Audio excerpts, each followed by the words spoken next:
Hey there, I'm Ryan Langwish, and this is Ludo Lodge, a channel about sparking growth in your journey as a game designer. Today I've got another mechanism spotlight, this time for the small card game, Tichu. Tichu is a partnership climbing card game that is based off the traditional Chinese card game Zhongfen. The game is played with the equivalent of a standard 52 card deck with the addition of 4 special cards. The goal of each hand is to get rid of all of your cards while ideally capturing cards that score points.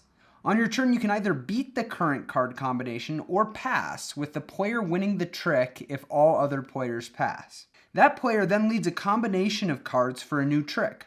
They can lead a single card, a pair, 3 of a kind, a full house, a run of at least 5 cards, or sequential pairs. This then dictates exactly the combination of cards that must be played to beat that trick.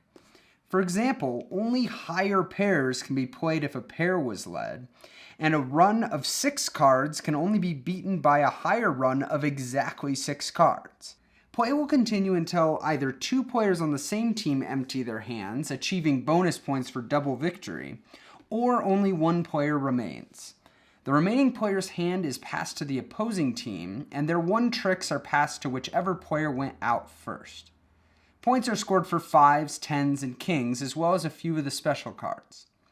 The special cards add nuance to the game with the following effects.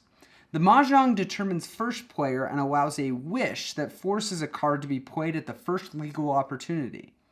The dog must be led and passes the lead to your partner. The Phoenix can be used as a wild card or as a single that is half a point higher than the previous card played. Finally, the Dragon is the highest single card and can only be played as a single, but a trick won with the Dragon must be given to one of your opponents. There are some additional rules around passing cards at the beginning of each round, calling Tichu to wager points that you're going to go out before any of the other players, as well as bombs, which are either 4 of a kind or a run of the same suit, which can win a trick regardless of what was led. But for this video, I want to focus on how the varied combinations lead to just a lot of interesting decisions as the game plays out. Because of the large number of different card combinations that can be led, at any point in time, many of the cards in your hand will have multiple ways that they can be played. For example, in this hand, you could play a run of 5, leaving behind a 6 and a 7, or you could play sequential pairs, leaving behind the 8, 9, and 10. Or perhaps you have a full house. This could also be played as a separate pair and 3 of a kind, or a couple of pairs with a jack left over as a single. Similarly, anytime you have multiples of the same card, they have the potential to be played together or split up and played individually.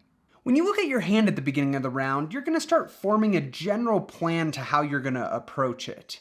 Which cards you're going to group together and which card combinations have the necessary power to get you the leads that you're going to need that round.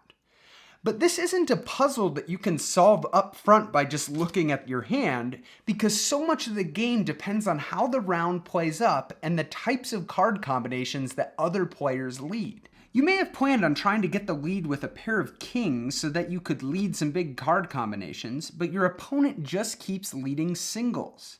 Do you split off a king as a single, which is much less likely to win a trick than if you could play them as a pair?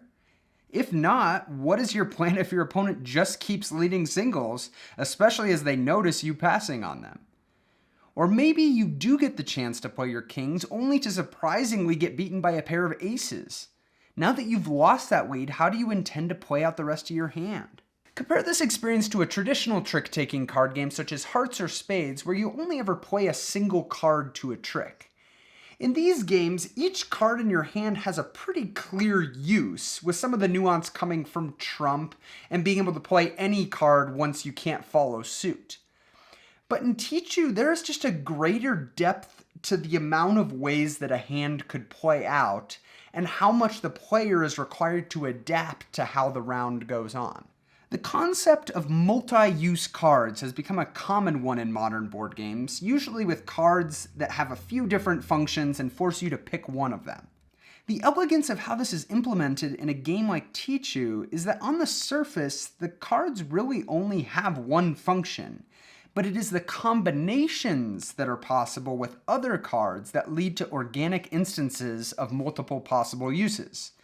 It is a good reminder that implementing multi-use cards has less to do with the options that are printed on the card itself, and more to do with the number of ways that card can be utilized within the broader context of the game. Hey, thanks for watching. Hopefully that got your game design wheels turning a little bit. It's really the goal of a lot of the content I make on this channel. Maybe check out some of the suggested videos here if you haven't yet. Otherwise, I will see you in the next one.